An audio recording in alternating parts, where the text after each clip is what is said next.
Oui, je voulais juste m'assurer que vous ne vouliez plus reprendre la parole. Madame Dely, pour finir. Monsieur Dings, bienvenue dans notre commission.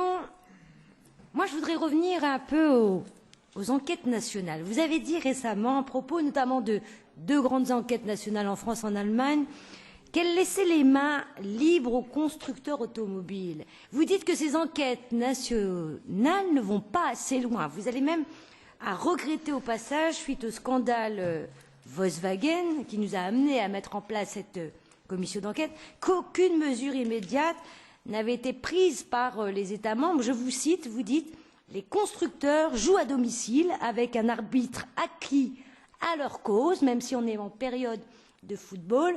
Vous êtes là en train de nous dire, justement, les constructeurs jouent main dans la main avec les États membres. Donc ma première question, elle est très simple. Est-ce qu'il serait possible de voir les choses se passer de la même manière en 2016 aux États-Unis? Est-ce que vous pouvez me dire oui ou non? Et sinon, pour quelles raisons? Nothing is impossible. Rien n'est impossible. Les États-Unis ont eu un certain nombre de problèmes, mais la différence est qu'ils ont agi.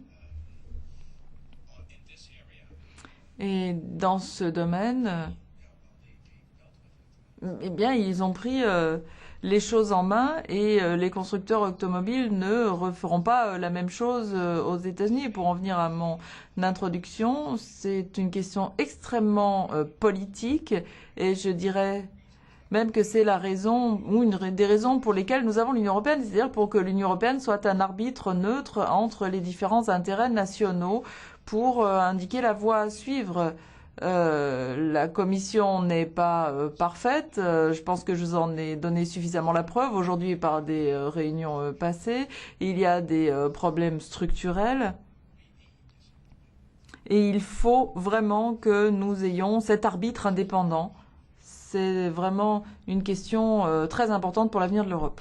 Alors, vous nous dites que donc l'agence américaine n'est pas l'agent ou alors n'est pas en charge d'une chasse aux sorcières contre l'industrie.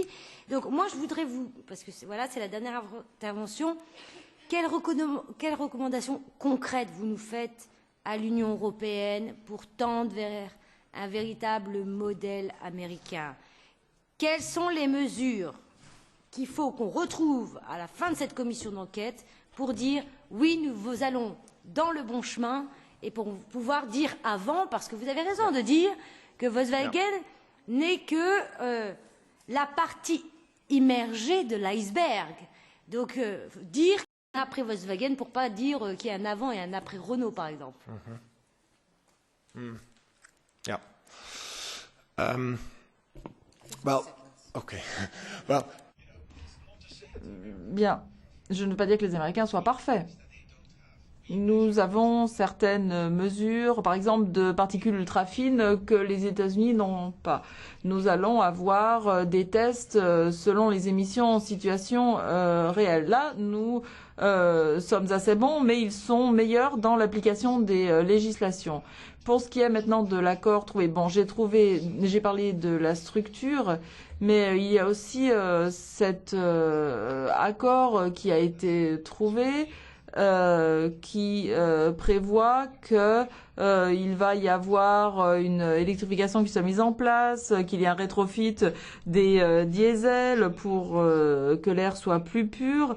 Il faut donc, par ce biais, lutter contre les conséquences négatives du scandale. Et ça, à mon avis, c'est plus intéressant que des amendes très élevées qui ont un objectif purement dissuasif. Moi, ce qui m'intéresse dans cet accord, c'est la manière dont on peut contrecarrer les effets négatifs du scandale. Merci beaucoup, Monsieur Dings. Il est 10 heures pile.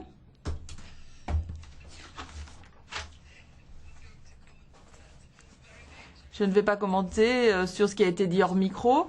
Merci, Monsieur Dings, d'avoir été parmi nous à Strasbourg. Ce n'est pas chose simple. Merci pour toutes les questions très pertinentes qui ont été posées. Merci pour vos réponses et je pense que vous allez continuer à suivre de très près ce qui se fait.